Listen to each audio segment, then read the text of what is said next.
Right now it's on the left-hand side. I'd really prefer this to be on the right-hand side. Ashland Leather right here. This is a lovely box. I really like the simplicity. This is just classy. I've always loved their packaging. Very simple. Open up the cotton bag here. What do we have? We have, I'm so lucky. Well, this is the Lucky model. It's a slim wallet. The simplicity but elegance of this is something that we'll be getting into, but I really, really like this. This is red and blue. Let's take a little quick look at it. Good sewing done in all the right places, which we always are looking for. Looks to be machine sewn. Not seeing that there. Opens up. All right, well, let's look at this a little bit closer. Following the tradition of naming wallets after mobsters and crime bosses, I'm going to assume the wallet references Lucky Luciano. Ashland Leather introduced the Lucky wallet in February of 2024, but has yet to include it as a generally available option to purchase on their website. But there are ways to get it. If we flip this over, we have one exterior card slot. Capacity really 1 to 2 cards, and very deep. We really kind of like this. If we go to the interior, open up this flap, and you can call this a security flap, but it helps keeps everything in place. We have 2 interior card slots. We have 1 and 2. Capacity 1 and 2 cards each, and they are completely separated all the way down. And then we open this up here, and we have an interior cash slot. Cash folded once, or as a cash wrap that then wraps over, which we'll look at in a second. This measures 4.6 by 3.1 by 0.5, and it weighs 2.2 ounces or 61 grams. The only way you can currently get Lucky is on Ashland Leather's private stock section in their website, where they post limited numbers of wallets each week. Currently, that's the only way to get the Lucky wallet, and you have to be fast on the day that they post these. And I hope they make it part of the regular production runs soon.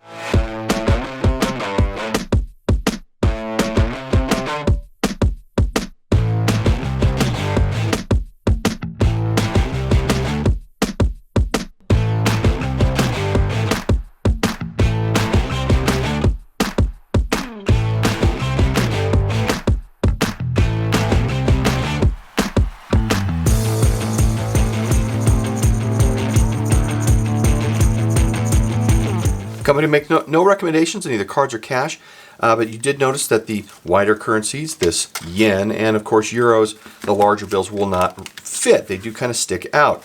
And this wallet is not broken in, and so you can see how I just had to kind of work these down just a little bit, but otherwise they fit in rather nicely, and it's really not that much of a push.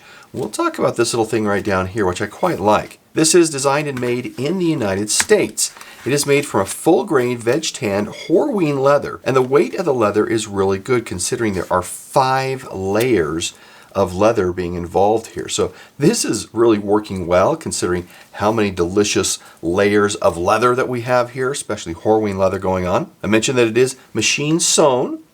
We can kind of see here again. The edges are burnished really nicely. I like that, and it is a nice combination because we can get some striation here in the colors of the leather that's involved. Now I'm going to remove this cash just briefly so we can talk about a few things. This is priced at $125 as of this recording. Let's look at how you go about using this wallet. Now, from a usability perspective, this is easy enough to use, and I really don't mind that the flap doesn't secure somewhere down here, either via strap or slot. Over time, as the wallet forms to your body, the flap will form to the wallet, keeping it closed. Now, we've seen this before in other wallets, such as the JJ Leather Smith, or basically now renamed company as Oldest Road. This is the Lucas wallet, and you can see it has the same function here.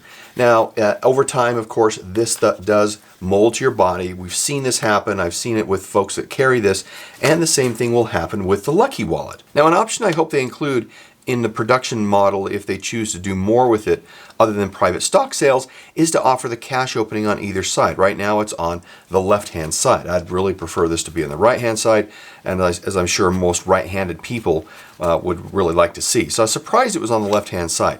The width of the wallet is comfortable, and it takes care of cash at the height that you'd like just fine. So let's put these back in here and see how this functions. Now, the thing I wanted to point out is this right here at the very bottom. It's an open corner. And in many wallets, the ability to easily insert cash and get them completely down is hampered because this is a totally closed corner. And we don't like closed corners because then you're not able to take full advantage of the wallet. And so with this open corner, you're able to get more cash in here more easily. Ultimately, you're able to open it up as well and get a bit of feel for how cash fits. So as I kind of fiddle with this just a little bit, again, not broken in, and would take a little bit there, but as I open this up, put that in there. There we go. And it seems to work just fine. It does actually. And there you have it, and we have a very good cash wrap. Now, in your pocket, of course, this is going to stay together when you want it, boing. If you don't like this cash wrap idea, you can, of course, fold your cash once and put it in here. Just put it down here in the bottom, and away you go. That just adds some thickness here that you have to contend with, but it's not too terribly much of a pain to deal with. Another usability option is the cut down on the card slots right here, as well as both of these. And of course, they're stacked. They're not on top of each other. This just makes it great so you can get your finger and your thumb to pull cards out if you want and be able to put them back in. And there you have it. I've always enjoyed Ashland Leather's wallet, and this is a great move into a more minimalist wallet for them. But I still wish they would make this more generally available as a version on their website. Now on to the final score. For quality of 5, price a 2. It's kind of on the expensive side for me. Features a 3, usability a 5. It's really easy to use, and perception a 5. We always like Ashland Leather, their quality, and the designs they come up with, and that gives us a great score, 4.2 out of 5. If you like this video, then watch this one next right here, and we'll see you in the next review. Goodbye.